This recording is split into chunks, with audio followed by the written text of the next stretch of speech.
Welcome to the Pigskin Party Podcast, the only podcast that combines real NFL analysis with a splash of pop culture and a dash of the random. Let's get this Pigskin Party started with your hosts, Brian McFadden, Will Southard, and Tommy Yu. Welcome, everybody, to the PPP. My name is Brian. Please, if you're listening for the first time, go ahead and subscribe, rate us, review us, and tell a friend so we can grow this Pigskin Party. What a season it's been. I'm making Will laugh already. I don't even know what I said. Probably one of my facial gestures. Nope. Just laughing at your internet crapping out as soon as you get started. Fair enough. Yes, this is take two. Hopefully that none of them had to know. The listeners didn't have to know that we recorded a good 10 minutes before my internet decided to, turn into dollar store internet, and then we had to start it from the top. But I've got the same energy, Will. What about you? How are you feeling? Listen, man, I was planning on growing my hair out to Jason Momoa status. I chopped that off because it was really hot. I did see it was shorter, yeah. And, on the sides, the top is still whatever. I'm going for a more Brian look and doing my best. Approve. I'm doing my best. So, the trend of horrible NFL kickers continues. Yeah, what's up with this weird cursed season that we have in many ways. Many ways blessed, in some ways cursed. Injuries starting to compound for a lot of people. So we'll get into it, but another fun week coming up. Yeah, I feel like there's a dichotomy there between, I think there was something like 19 games in the first 5 weeks have been decided by the last score overtime. But also we just saw a historically bad kicking weekend where more extra points were missed than any weekend in the entire Super Bowl era. So maybe it's like the fates balancing out. Hey, you want some great games? Sure, we'll give you lots of great games, but you're going to have to suffer through some kicking woes. Or maybe Justin Tucker just hit that 66-yarder and just, boom, hit the energy right out of the air of all the other kickers in the NFL. For me, it's probably going to push people, especially ones with bad kickers, towards more two-pointers, right? I mean, that's kind of the direction we're going. Yeah. You see a lot more. I don't know what the stats are. It feels anecdotally like there's a lot more 2-point conversion attempts that are happening. And I mean, honestly, like that's more fun anyway, right? The Chiefs the Browns stole the Chiefs 2-point play, the little triple option shovel thing. Pass underneath that always goes to Kelsey, and it went to I believe Hooper, who scored on it. So. Hey, I prefer 2-point plays anyway. I think we should just eliminate the extra point. Yeah. Or put the extra point way far back. Which they already did once. As you recall, a few years ago, they moved it back for that very reason, and that we got a lot more missed kicks from that. But I agree. Like, let's just go to more 2-point conversions. A lot more exciting, more dramatic. Yeah. So I just realized that I didn't mention on this take that it's just me and you. No Tommy tonight. He's dealing with a personal issue. May or may not join us later, but I'm going to assume that we're going OG style, me and Will. Will, are you ready to move on and talk about the Week 5 games? I feel like Tommy's just super hungover from the Birds' crushing defeat of Samuel Darnold and the Panthers this weekend. That's probably what happened to Tommy. Oh, and you know what? If that's the case, he's earned it, and we'll give it to him. So as a reminder, we are proud to be part of the Pigskin Podcast Network. Check out all the great NFL podcasts at pigskinpodcastnetwork.com, as well as our sponsors over at DraftKings. As we've done on the main episode every week this season, take two. Gotta get in the right mindset. We're going to go ahead and recap the Week 5 games, preview all the Week 6 games, make our picks. We'll make sure Tommy puts his picks up on Twitter so that we can all verify, and he's not going to switch the picks, although it shouldn't matter because he's smoking both of us right now. And then we'll do our fantasy corner, where we'll do our DFS Highers and Flyers presented by DraftKings, and we'll make sure Tommy drops his Fantasy Island episode tomorrow if you're listening to this on Wednesday, but Thursday. And we got a special flavor of the week coming up, so stick around with that, a bet, if you will, put on the Twitter sphere that is going to come to fruition. Whew, that's a good one. So let's go ahead. That's just a little teaser. Let's go ahead and jump into the Week 5 recap. So Thursday night, the Los Angeles Rams, we all picked the Rams to win. The Rams did win. Had control of this game. I didn't really feel it was that close. They won 26-17 over the Seahawks. The big news here, Russell Wilson hurt his finger. It was like bent in like weird, strange ways, and he's going to be out somewhere between 4 to 6 weeks. Stafford passed for 365. Robert Woods, I felt like he had like 27 targets. 150 yards receiving. I think he had about 12 catches. That ball was going to him. Seahawks couldn't stop it. Any high-level takes out of this game, specifically around the Russell Wilson injury? Yeah, I mean, like that team is a very, not a good defense really, with a three-headed monster of an offense, a lot like the Chiefs, who we'll talk about. Geno Smith, they're going to get into some shootouts, and I don't know. I mean, this is going to be a hard few weeks for ye old Seahawks. Geno Smith, and then is one of those guys that, like, he was drafted in the second round, a lot of hype. Obviously, started for the Jets for many years, but then you just kind of forget that he's there. The Seahawks, Russell Wilson hasn't missed a game in years. So this is unusual, but he's been their Seahawks backup for at least the last few seasons. But yeah, Geno Smith, he's still in the league. So there you go. You know who did that to me for a long time is Matt Shaw. Yeah. Like, he was just randomly around, and you're like, oh, that guy's still It would here. not All surprise right, me fine, if fair he's enough. still a backup somewhere, like a third stringer on Houston or something, coming back to where he started. I don't know. Yeah, I don't know. Let's move on. Yeah. So the first game across the pond in London, the Atlanta Falcons beat the New York Jets 27-20. I felt like the score was not that close. The Falcons really had control over the whole game. Matt Ryan looked good. Kyle Pitts coming out game, his first NFL touchdown, had 119 yards receiving. Didn't look like the Jets could do anything to stop him. And Zach Wilson, maybe until the end of the game, really looked, honestly, just looked bad.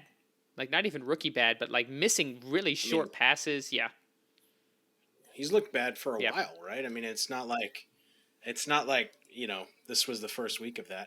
I am happy, though, that finally, like, the Falcons and the Giants are figuring out, like, maybe those first-round draft picks, maybe we should get them the ball, and maybe they're good at football, right? Like, look at Jamar Chase, right? I mean, he's good at football. Kyle Pitts is good at football. Tony's good at football. Like, come on, bro. Like, Tony's so, also good at hopefully- punching people, apparently. He is that also. But, I mean, if for the Falcons, like, they, if the future for them is probably going to be this weird Corduroy Patterson, Kyle Pitts, Calvin Ridley, whatever you want to call it, to make up for Matt Ryan. Hey, do it, right? I mean, do it. And then for the Jets, it's the season of rebuilding or building for the future continues. Our boy Corduroy, once again coming through in the fantasy realm, led the Falcons in rushing with 54 yards, but also had a number of receptions. I believe he had about 18 or 19 points in a PPR league. Certainly helped me to some victories this year. We're on the Corduroy train. We're going to follow him all year. 9 targets. 9 targets. 9 targets. Jeez. Gotta love it. He's only been in the league for like 8 years, and that's how long it took for him to finally break out. Let's move on to one of the exciting games, one of the 2 overtime games from this weekend, and the game that really epitomized the kicker woes here.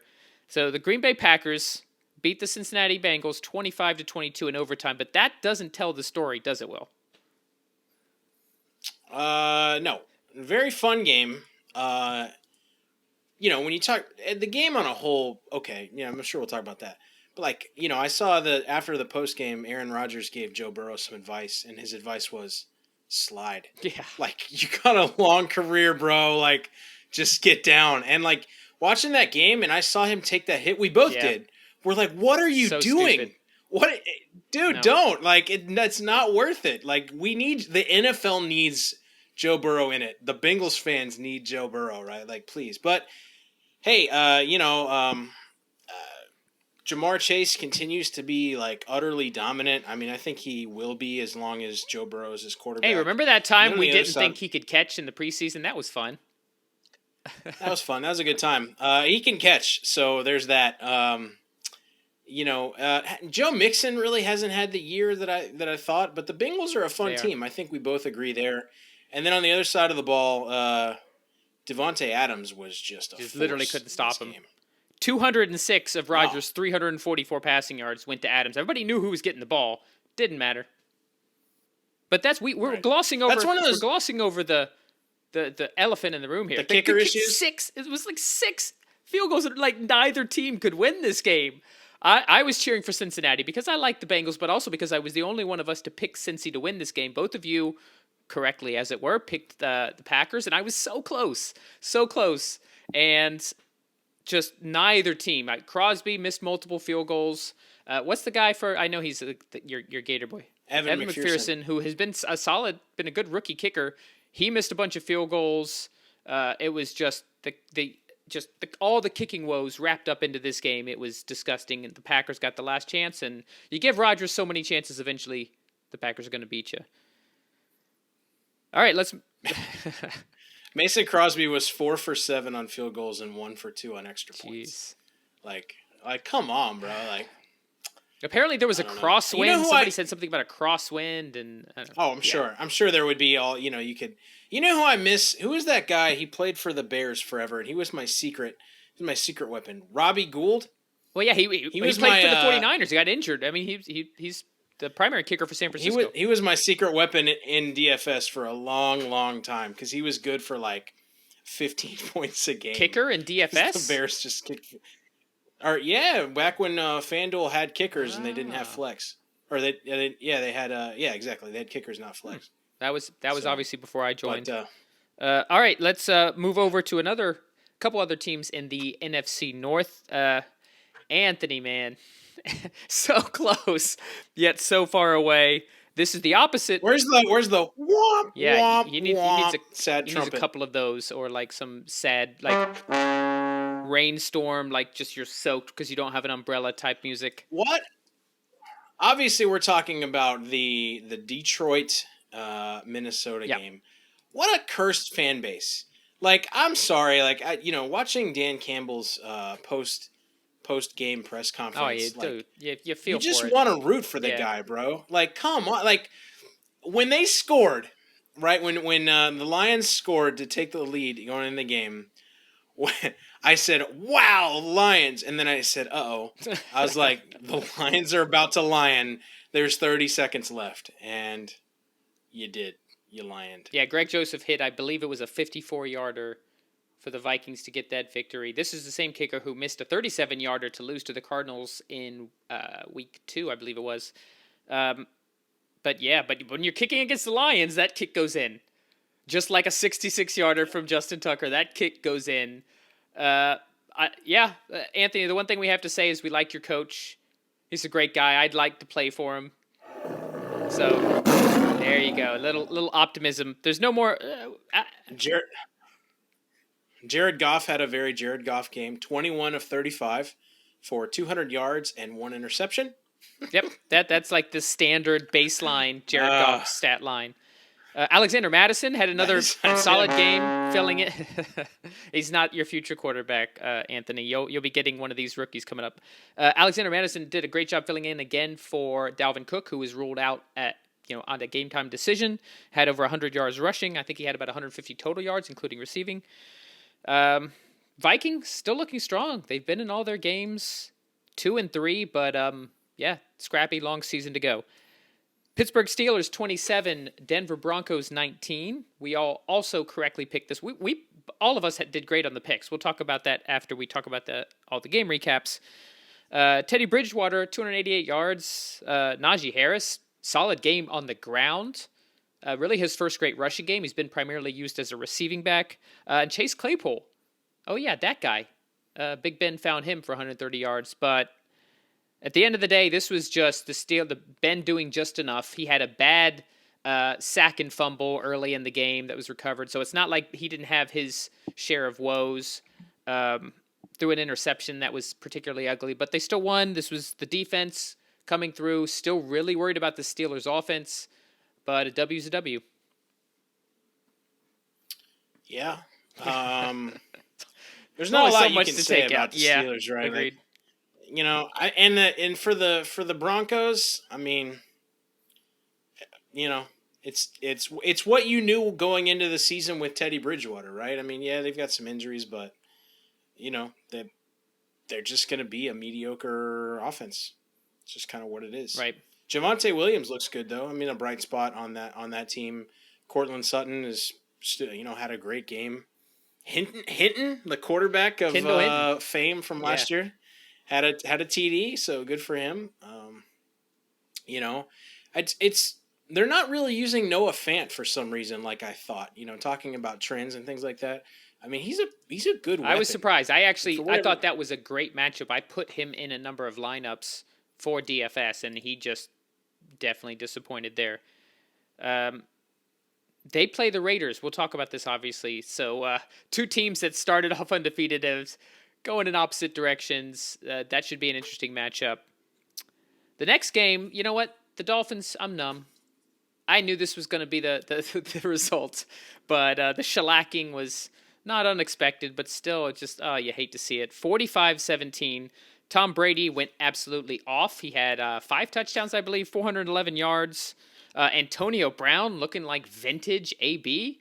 This was just like a fever dream for you, Will, on the football field. I will give you a minute to get your comments out there, and then we'll quickly move on.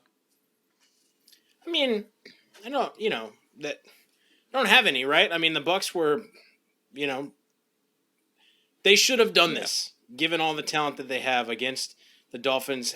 They have a talented defense, but I mean, when your leading receiver is Myles Gaskin, had 2 touchdowns. Good job, Myles.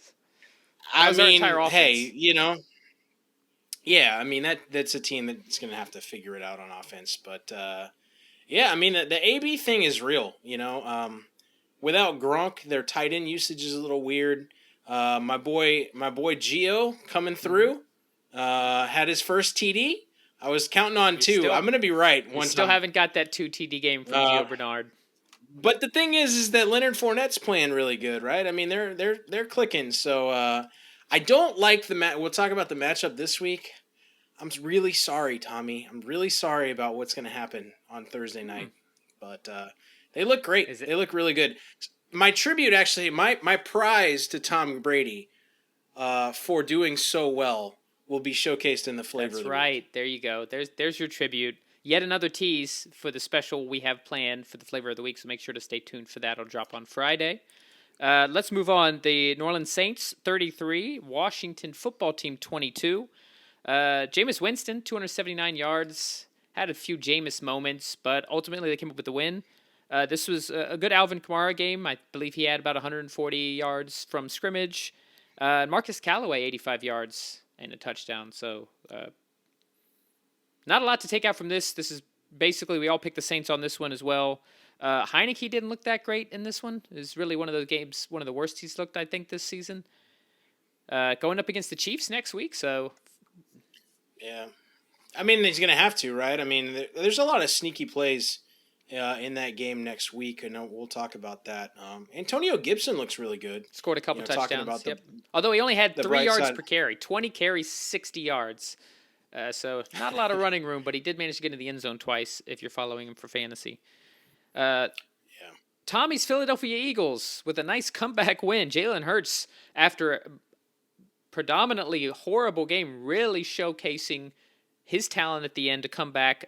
They win 21-18 over the Carolina Panthers. Panthers have now dropped 2 in a row after starting 3-0. A lot of these 3-0 teams, Raiders, Broncos, Panthers, have dropped 2 since, maybe kind of revealing that was a little jumping the gun early for everybody praising their hot starts. You got to admire the Eagles. They're actually playing, I think, pretty well under Nick Sirianni.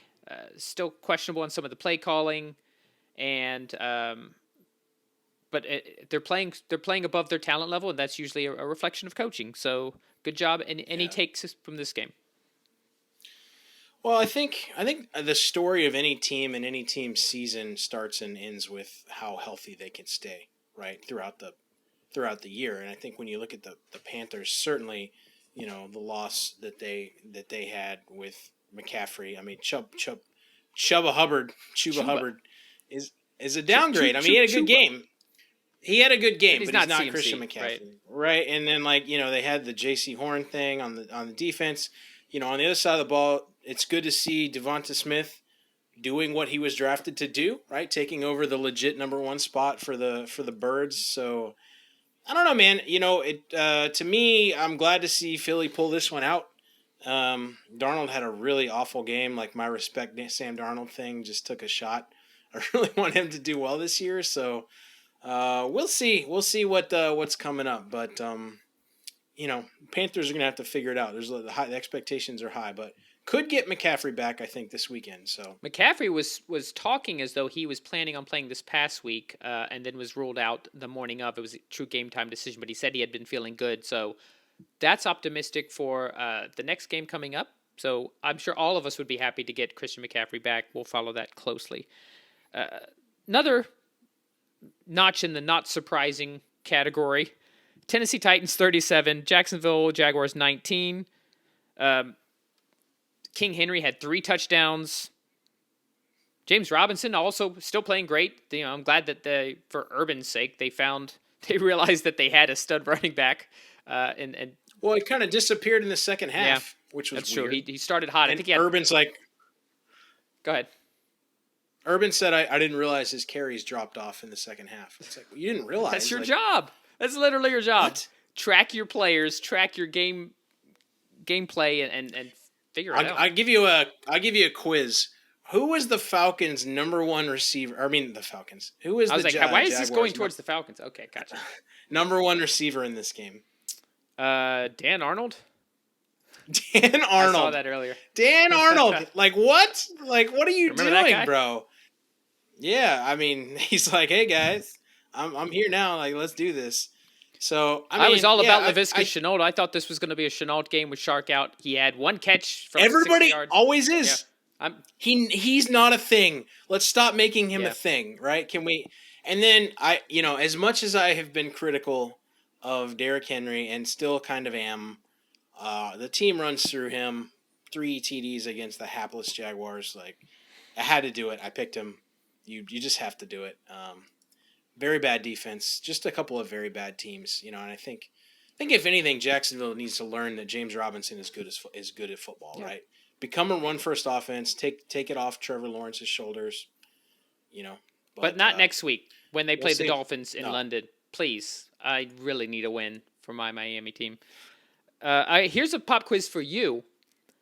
Which rookie quarterback has had the best statistical individual game of this young 2021 season? Which rookie quarterback has had the best? What are rookie quarterbacks? Here's a hint. If you look at our show notes and see what game we're covering next, it's right there. Oh, I was gonna guess like that Mac, but not Mac. The other quarterback in this game. Davis freaking Mills. Davis Mills with 312 yards and 3 touchdowns against the Belichick destroys rookie quarterback Patriots. Like, what? What? Yeah. I don't understand this game. This game does not compute with me. They still lost. Let's be clear. The Patriots still won 25-22, but wow, the Texans took them to the very end of the game before the Patriots pulled it out. Here's the thing, too, right? And I got burnt on this one in my picks. Is can we agree that like the Houston Texans might surprise you in any given week? Right? They may suck, but they also may not suck. Right? Like it's kind of hard to tell what's going to happen going into the game. So I don't know. I mean, they've been doing a heck of a job considering the alternatives. What they could have done. This year. Agree from a team perspective, but Mills has looked dreadful.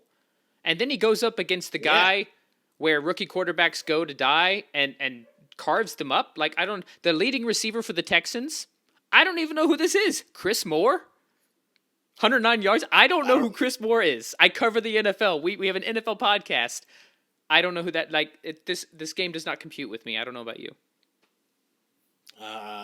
Let's move on. I can't handle it. I can't handle it. Patriots no, I fan. mean, I think the big thing here is Damian Harris, right? I think he's Jacoby Myers. I mean, there's a lot of trends from the New England offense. One of which is they paid Jonnu Smith $50 million, right? And he only ran to be like the number routes. 2 tight end who, is not even on the field. What are we doing? I mean, that New England team's got a lot to figure out. That they do. Another team that has a lot to figure out, the Las Vegas Raiders lost to the Chicago Bears 20-9, a result that, if you didn't know anything else about the Raiders from these past few days, might seem surprising, but in retrospect, makes a lot of sense because there is nothing but chaos in that building. Now, we are not going to talk about the Gruden thing on the main episode. The main episode is for the games. It's for the trend lines. It's for the recaps, the picks, fantasy, all of that. But One thing we will tell you about the flavor of the week is we will be talking. We can't go through a whole week without discussing this John Gruden fiasco. So if you're interested in hearing our take on it with our special guest from the flavor of the week, we will get to that. So just with regards to the game, the Raiders looked awful in this. The Bears didn't look great, but they were good enough. Justin Fields had his first passing touchdown as a professional. As I mentioned, they won 20-9. All of us picked the Raiders. It was one of only 2 games that Tommy got wrong, so none of us thought this. In my picks league, I have a separate picks league where we pick against the spread. This was my lock. What are your thoughts on this outcome? Is it just a result of the chaos that's happening in the Raiders organization? I mean, the Bears' defense has been really consistent. I mean, I don't know if it feels like that. I mean, they've been playing well, right? And Justin Fields didn't have that horrible of a game. The other thing is Damian Williams had a pretty good game. Whoever the hell Khalil Herbert is had a pretty thinking that. Good, I don't know who this is. Khalil Herbert, lead rusher in the game of 75 yards. Yeah. So I mean, we've said for a while that the Raiders are just like a cobbled together offense, right? Waller sometimes shows up, sometimes doesn't. Hunter Renfrow is drastically underrated and is somewhat consistent. That's true, but this is not that surprising. This is a team where Derek Carr was leading the NFL in passing yards after the first 3 weeks. One of those games was against the Steelers. One of those games was against the Ravens, and one was against the Dolphins. These were not cupcakes. This was not like the Broncos facing teams that were 0-9. Like, what? I don't understand what happens with the first 3 weeks to the last 2, but alas, there you go. The Raiders are now 3-2. They have no head coach. And they're just spiraling into disaster. Too bad Tommy's not on because that was one of his flags that he planted with that the Raiders were actually going to be better than people thought. Started off that way, not looking that way now. Let's go to the game of the week. The Los Angeles Chargers, in an absolute slugfest, get by the Cleveland Browns 47-42. That's right, 89 total points scored in this game. Justin Herbert, absolute boss. Like, can we give him the MVP now? I was giving it to Kyler Murray earlier, but now I'm kind of feeling maybe Josh Allen. Are you disrespecting Josh Allen? You're disrespecting Josh Allen. Where's the sound effect for the Josh Allen disrespect? We should have one because you know what? Shotgun. Everybody accepts. No, we can't use the shotgun for everything. It's got to have a specific theme. Is that like shooting me dead? Is that what the idea? Okay. Yeah, it's shooting your dumb take about Joe. That's not actually a dumb take. He's playing actually out of this. I was going to say Herbert is playing phenomenal. Mike Williams, bro. I mean, like, there's so many. Like, I'm going to go out on a limb here. The Chargers, to me, look like the most complete Super Bowl. Maybe the Bills. I would say the Bills, but I would put the Chargers second in the AFC. It's really, really close, man. This team is competing. The big difference between those two teams, because the offenses are both all world, is that the Chargers' defense actually hasn't been all that good. They have moments. Joey Bosa is obviously phenomenal. Derwin James still playing like an all-pro, but they just let up 42 points to the Browns. I'm not saying the Browns have a really good offense, but we'll get to the Bills game. They let up 20 points to the Chiefs. So I think that's the big edge. That's where I give Buffalo the edge if we're ranking these teams. Which, by the way, we should do a power rankings on a flavor of the week. The thing about this game that got to me is the absolute disgusting management of time at the end of the game. Especially on the Browns side with Stefanski. Yep. That's what I'm talking about. Is like they spent 30-plus seconds to go 12 yards in little dink and dunks in the middle of the field. Like, what do you – like, no. Like, that lost the game, I really feel like, for them, you know. Otherwise, they played great. They played scared. They played not to lose. They got really aggressive. Or stopped Nick Chubb aggressive. is a hoss, dude. Yeah. A hoss. I love Nick Chubb so much. He might be my favorite NFL running back. I just love the guy. I think he's so freaking good.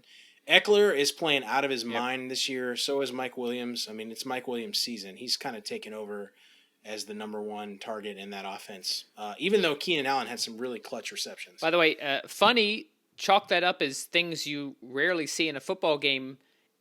Seen from this game was the entire Browns defense trying to drag Austin Eckler into the end zone because they were trying. They were smart. No, it was a very smart play. I'm not knocking their decision. It was just a funny image where the offense is trying not to score and the defense is trying to literally drag him, and they succeed.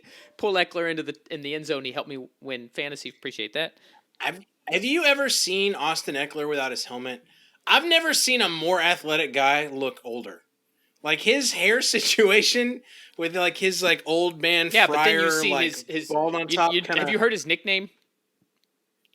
Pound for pound. The dude is like pure muscle. He's like literally. Yeah, that's because all the testosterone that was supposed to go into hair production has to be diverted to making muscles. I might be okay being bald if I look like that. So, eat that. You hope it doesn't affect like everything else. I don't know, other things. Okay. Yeah. Yep. That's we went there. That's what we do. That's why it's a pigskin party. All right, let's keep it moving. To the NFC East, Dallas Cowboys just continuing their just drudging of anybody who decides to play them. 44-20 over the Giants. Dak Prescott still looking like what? Here we are disrespecting. We're talking about Herbert and Allen. Dak Prescott is just every week in, week out, just money in the bank. I mean Zeke too. I mean Zeke has. This is the thing. Tony Pollard's playing great. Zeke's just playing good. I mean that. CeeDee Lamb's the Cowboys are legit this year. I mean, like I think Jerry Jones is probably going to die after this season. He sold his soul to the devil. The defense, we give a lot of credit to Diggs, right? Trayvon Diggs. Yeah. The defense is very beatable through the air. Yeah. Right, and I think that's their one Achilles heel. Heel. Which Kadarius Toney did for 189 yards because, as you mentioned earlier in the show, hey, they remembered, oh yeah, we drafted this guy in the first round. He can play football good. Yeah. Then he punched a guy and got kicked out of the game, but apparently he's not going to miss any time for it. So, there you have it.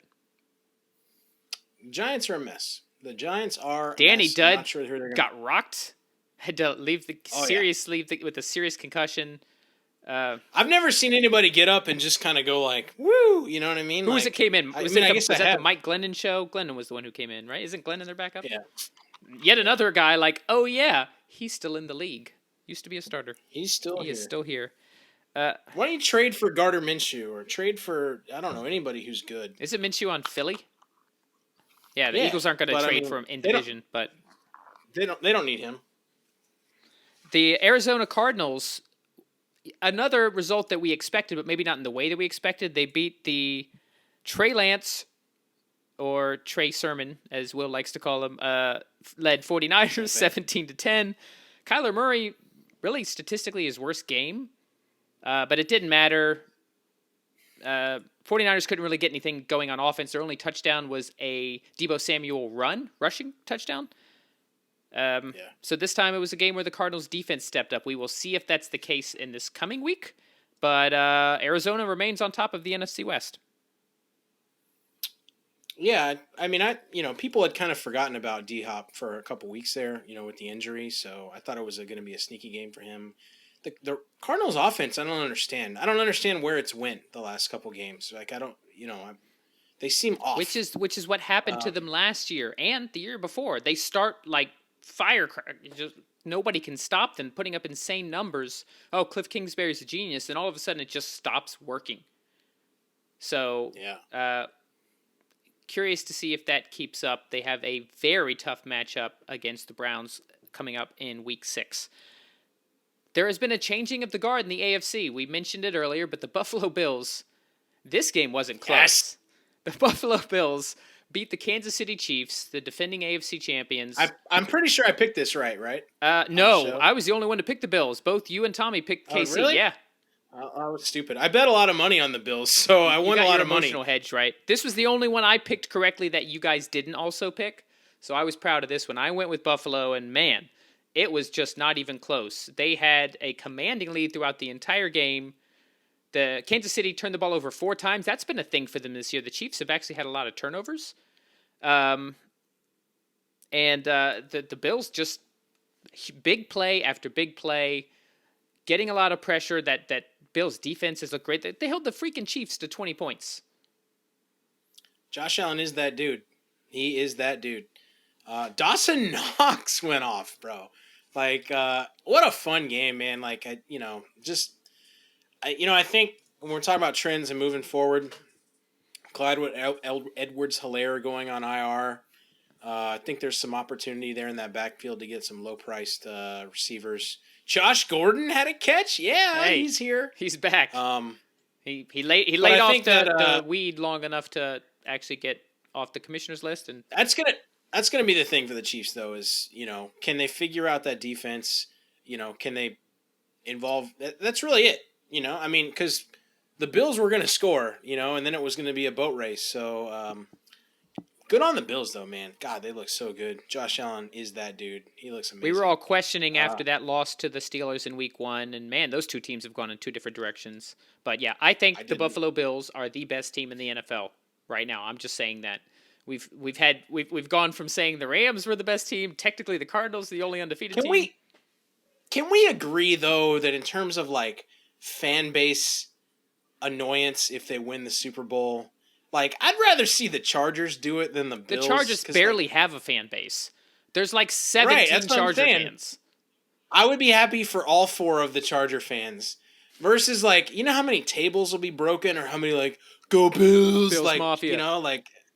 Like it's just gonna be bad. There's gonna be babies made in the parking lot after the Super Bowl. Like it's just gonna be bedlam. There will be babies made in the parking lot after the Super Bowl, even if the Bills lose. Just to let you know that. True. So, finally, wrap it up with Monday night. This was a game that started. First of all, it was a game that honestly I wasn't that excited for. Ravens Colts, and then it was a game that like, oh wow, the Colts are surprising, but this is a boring game. And then oh wait a second, Lamar is throwing the ball for 442 passing yards. The Ravens come back, tie it up, and then win in overtime 31-25. Lamar Jackson had over 500 yards of offense by himself.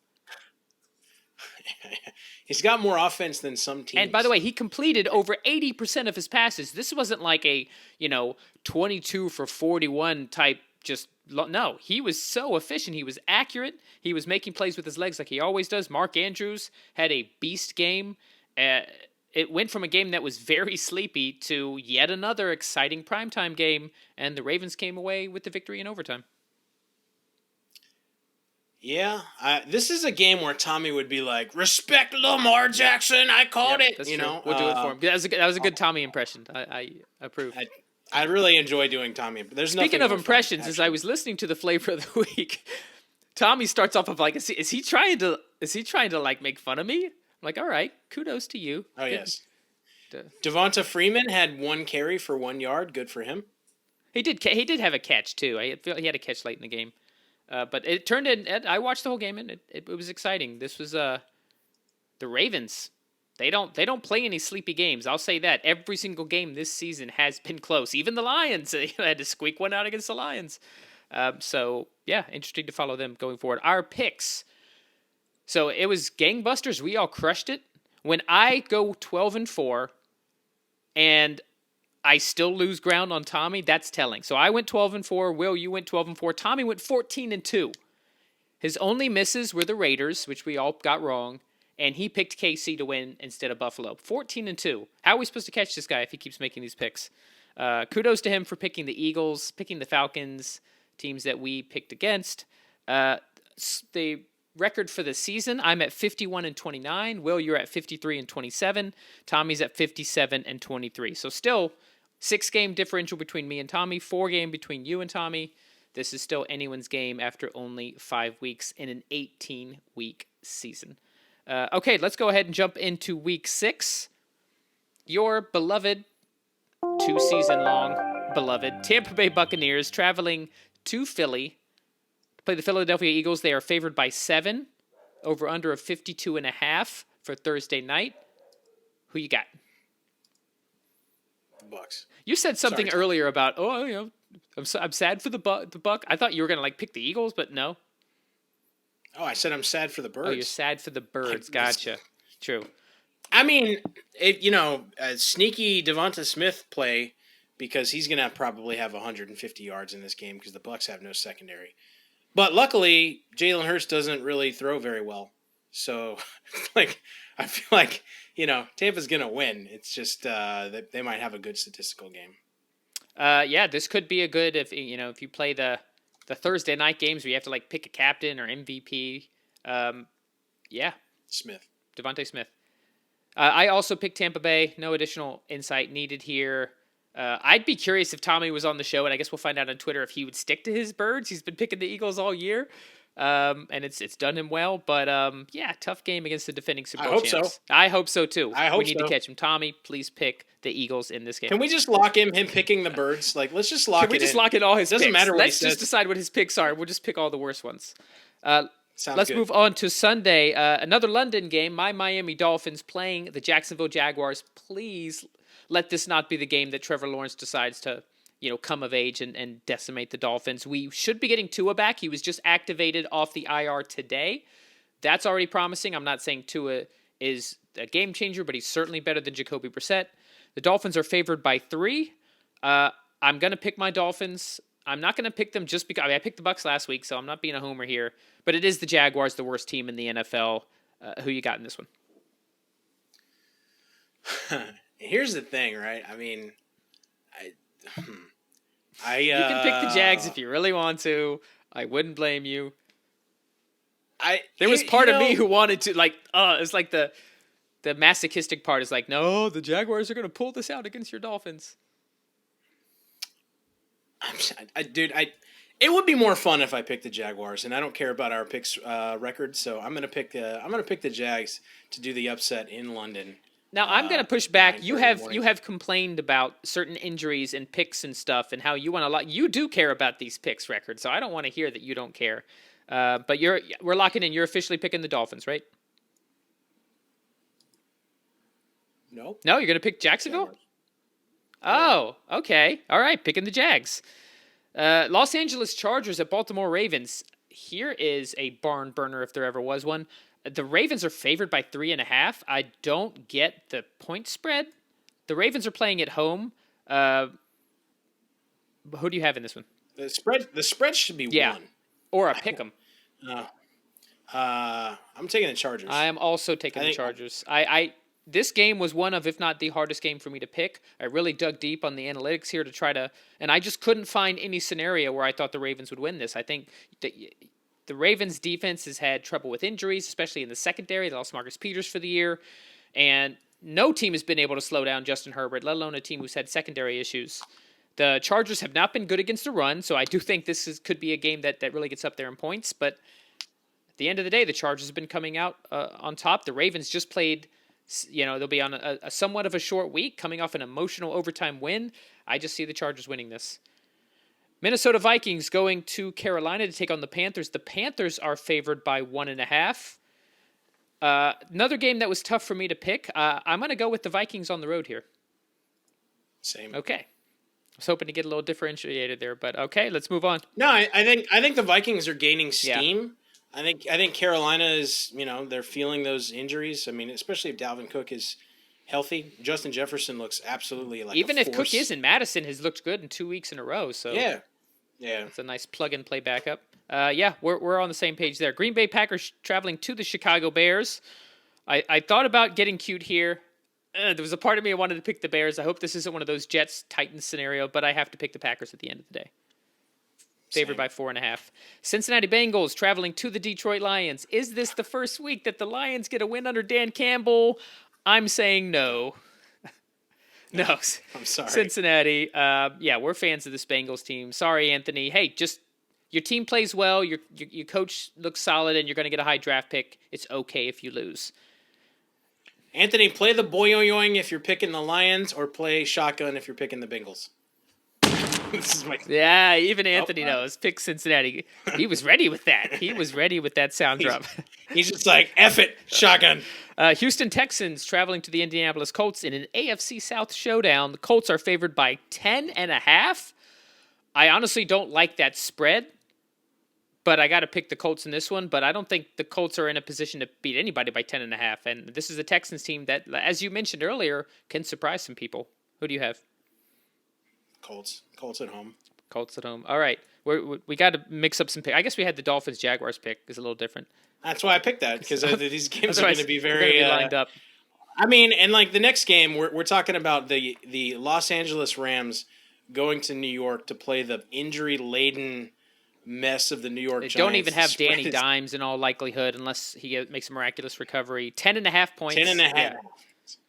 I mean, we're in a Rams. Right? Let's just keep going. There's no need. No analysis needed there. The Kansas City Chiefs looking to rebound off their devastating loss to the Bills, traveling to the Washington Football Team. The Chiefs are favored by 6.5, 54.5 point total. Basically, any game the Chiefs are in, if they're playing a decent offense, is going to have that point total. Who do you have in this one? Who do I have? I was just the Chiefs. Okay, fair enough. Same. And actually, this is if you want to look at my fantasy game of the week to target, this is the game. Like the Kansas City is going to make the football team hurt really bad. Yeah, and if you look at, I don't know if you looked at mine. My DFS Highers and Flyers also have a lot of players from this game, so I think we kind of have the same thoughts. When you have a slate that high, 54.5 over under, there's going to be players that score some points with really bad defenses on both sides. Moving on to the afternoon games, the Arizona Cardinals, looking forward to this game, traveling to the Cleveland Browns. The Cardinals undefeated, but the Browns are favored by 2.5. I'll pick first on this one. This is a tough one to call, but I'm going to go ahead and go with the Brownies.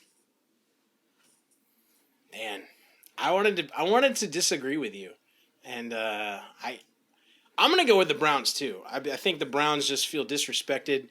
They're going to keep the ball on the ground, you know. Yep.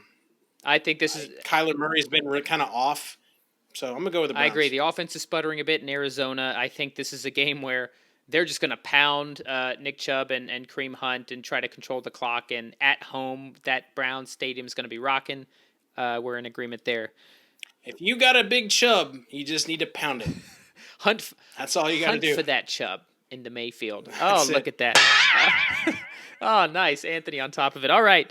The formerly 3-0 Las Vegas Raiders take on the formerly 3-0 Denver Broncos. This is at Mile High Stadium in Denver. The Broncos are favored by 3. Well, I'm taking the Broncos at home. I think that this could easily go the other way. I just think it could. I do think it could. So they Gruden called the plays on that offense. So they've not lost their head coach. In essence, lost their offensive coordinator. A team that has lost 2 games in a row and just got destroyed by a pretty average Bears team.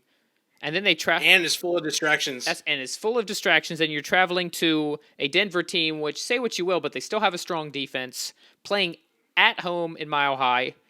Sure, any given Sunday, yada, yada, yada, but I have a real hard time seeing a scenario where the Raiders can win this game. Yeah, no, I agree. And then I'll go into the next game. Dallas Cowboys going to New England to play the Patriots. The spread here is only 3.5. Dallas favored by 3.5. I feel like that spread is way too tight. Yeah.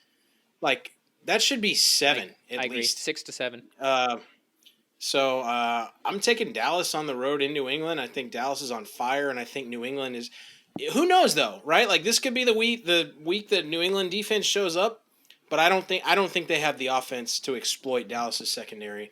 I think Jacoby Myers is probably a pretty good block for a good game, just because of Still hasn't scored a touchdown. He gets 8 to 9 targets a game, yet to find the end zone. He was so close. But yeah, no, I'm taking Dallas in New England. I am also taking Dallas, and I also agree that the spread is too low. So if you are looking to bet the spread, go the over and pick Dallas to cover those points.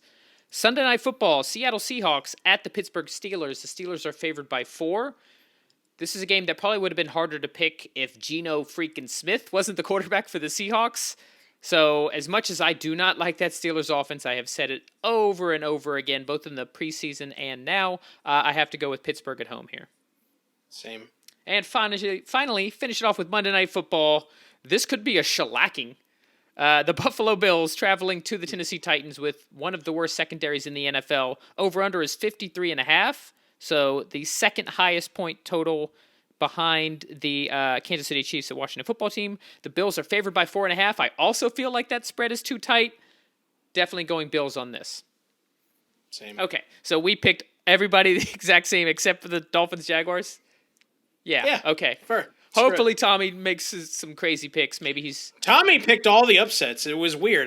We had him here. He's picking the Titans. He's picking the Seahawks. He's he's going for it this week. And you got to credit the guy. I heard Tommy say that this is the week that the New York Giants get their S together behind Mike Glennon and defeat the Los Angeles Rams. I heard it. They're at home. They are at home. So there's that. They are at home. They're at MetLife. I can't keep up that shirt. I don't think anybody's buying that. All right, so hopefully that I can make up some ground, or maybe the both of us can make up some ground on Tommy, who is just absolutely crushing it. His gut tells him these, but whatever. His gut's doing well. I think he stores all his knowledge in his man bun. Well, then maybe we need to get it. You were on your way to a man bun and you cut your hair. So no, I'm still doing the top. This top's still growing. I just took off when I bushed it out with my fingers. I kind of looked like you remember what Jim Carrey and Ace Ventura looked like when he's in the mental hospital, and he goes like this. That's what I look like. I look like that. I look like a mental patient. So you made a smart decision there. Let's go ahead and move on to our fantasy talk. Let's jump into our DFS Highers and Flyers, presented as always by DraftKings. Another week of the NFL season means another shot to win big at DraftKings Sportsbook, an official sports betting partner of the NFL. New customers can bet just $1 on any NFL game and win $100 in free bets if either team scores a point. The last 0-0 tie in the NFL? Yeah, that was in 1943. So I would say this is a no-brainer. If Sportsbook isn't available in your state yet, DraftKings won't leave you empty-handed. Everyone can play for huge cash prizes all season long with DraftKings daily fantasy sports contests. DraftKings is giving all new customers a free shot at millions of dollars in total prizes with their first deposit. Just download the DraftKings Sportsbook app now, use promo code TPPN, throw down $1 on any NFL game, and win $100 in free bets if either team scores a single point. That's promo code TPPN this week at DraftKings Sportsbook, an official sports betting partner of the NFL.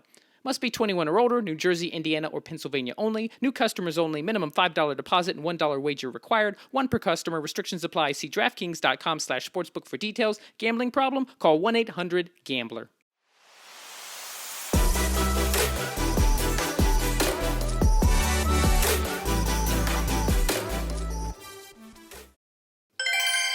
So a reminder of how we're going to do this segment is...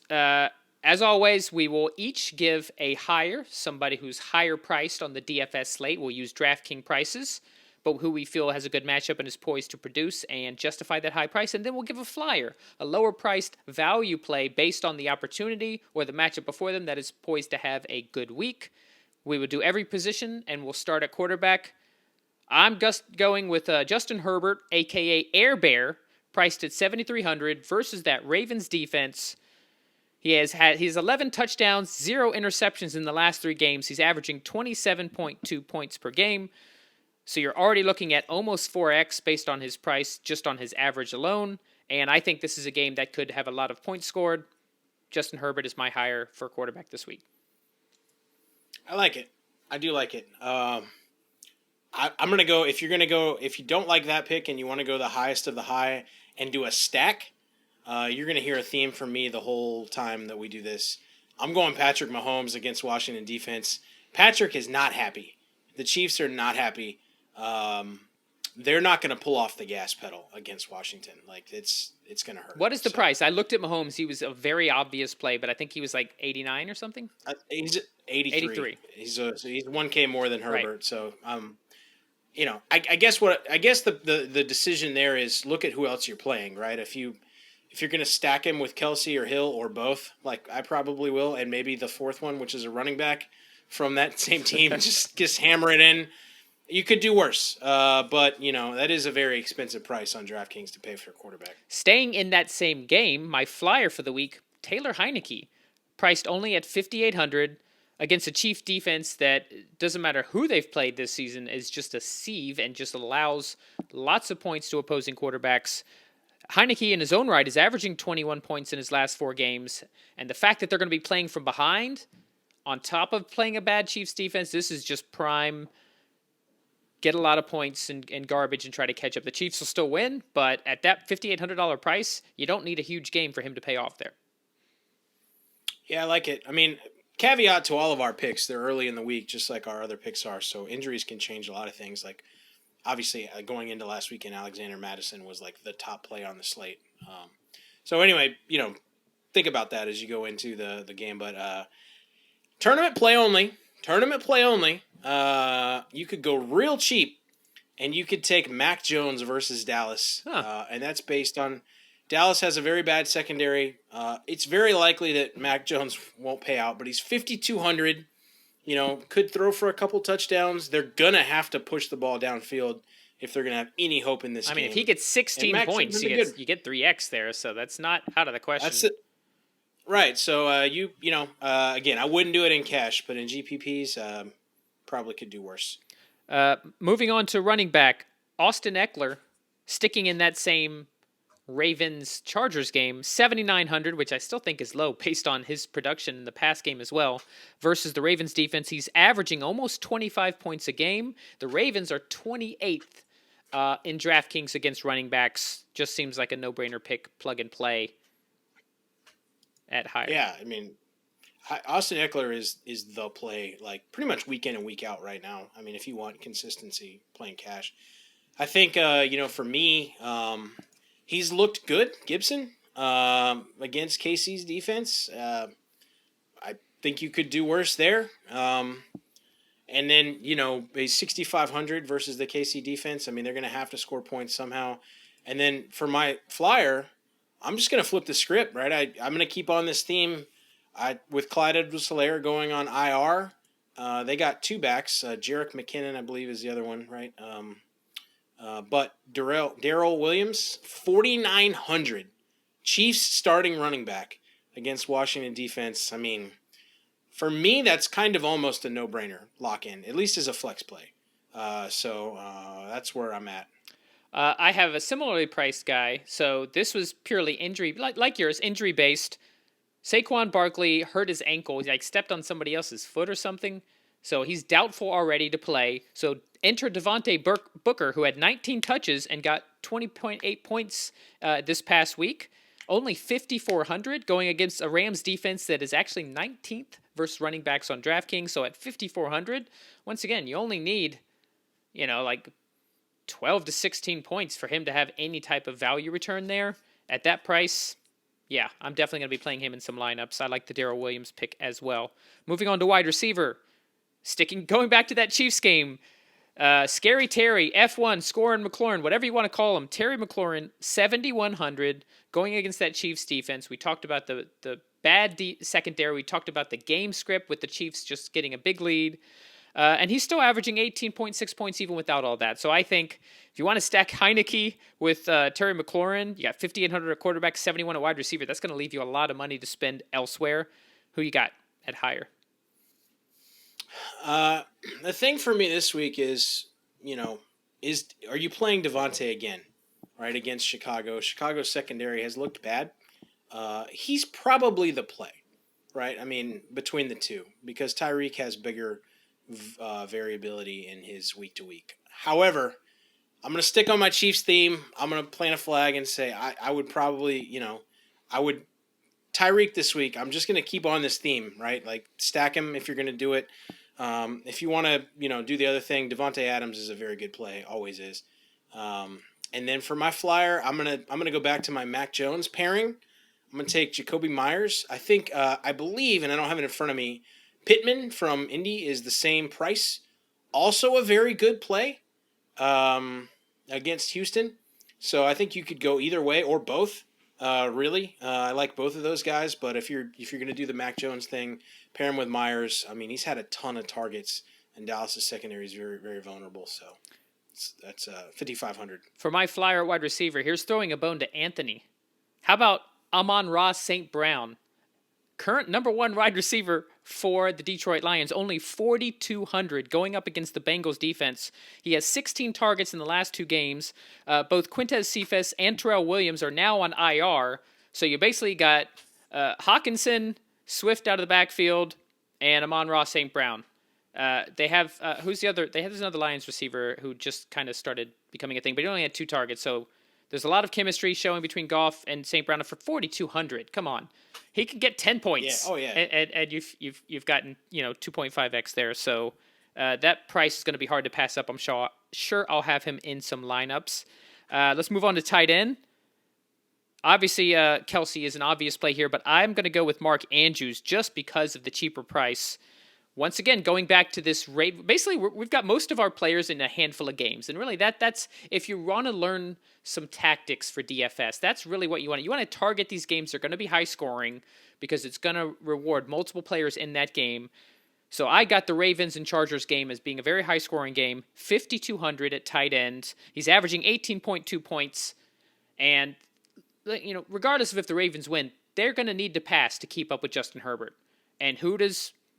Basically, there's two people that Lamar passes to. It's Marquise Brown and Mark Andrews. Andrews coming off a monster game script, Chargers defense, susceptible to the pass, 5,200. That's my higher pick at tight end. Yeah, I like it. I'm just going to stick on my theme. I'm going to go with Kelsey. I think he's plug and play again. Depending on his injury. I mean, Mark Andrews is 5,200 though. I don't hate the price of the salary relief in that game. But I also think, for my flyer tight end, Cook versus Baltimore, kind of going the reverse of you in that game. Pretty consistent usage from Cook, especially on the price. I kind of happen to like your flyer tight end a little better than Cook. But I just wanted somebody different. So 3,200 versus Baltimore would be Cook. Yeah, so at bare minimum price, 3,000, Ricky Seals-Jones filling in for Logan Thomas, the tight end of Washington, who is on injured reserve. Once again, we're still in this Washington Chiefs game. 3,000. He had 8 targets last game as the number one tight end in that Washington offense. Similarly to the Ravens, Washington really only has 2 viable receivers. You got Terry McLaurin, and I guess you got the running backs out of the backfield, and you've got the tight end. Used to be Logan Thomas. In this case, it's Ricky Seals-Jones. He could get 8 points, and you've paid off there. So, 4 catches for 40 yards, and then you've got your value. At 3,000, I'm probably going to have him in most of my lineups unless I feel I can confidently fit Kelsey in there. Just so hard to ignore at 3,000. And finally, we'll finish it up with the defenses. I didn't like any of the super high-priced defenses, so went down a little bit to pick the Cowboys defense, 3,200 versus that Patriots offense. The Cowboys defense is actually one of the top scoring ones. They've had a lot of turnovers and a number of touchdowns. Not that you can count on touchdowns, but the Patriots offense is also not very high-powered. So if I can just get a couple sacks, maybe an interception or 2 of Mac Jones, I've got that paid back. Yeah, they almost screwed me last week with that friggin' touchdown. I like it. I think though the prime defense this week is the Rams against the Giants. I mean, they're gonna roll out nobody at receiver, Devontae Booker and Mike Glennon with a very bad offensive line. So if you're gonna pay up, just go take the Rams and just there's too much talent there. So. That's me. And then the Flyer defense for me was hard to pick. This is a tough flyer here. This is an absolute punt. You're Hail Mary. It's a punt, but we know that Baker Mayfield can be garbage in sometimes. If you're going to punt all the way down, hey, Cardinals versus Cleveland, and you're just hoping that Baker just comes out and does stupid things.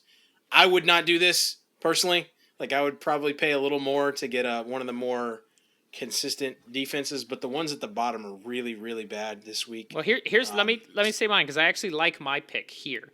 At only 2,900, the Panthers, who have been one of the best teams in the NFL at getting to the passer, going up against the Vikings offense that has struggled on the offensive line. Yes, the Vikings have a high-powered offense, but I like to pick defenses, especially if I'm punting, that tend to get to the quarterback because that's all it takes. If you get a sack, you can get a strip sack, you can get a fumble, maybe you get a scoop and score, or maybe you cause a bad decision and get an interception, maybe get a pick six that way. So it's low priced. That's a good one to punt. So I like the Panthers at 2,900. We did.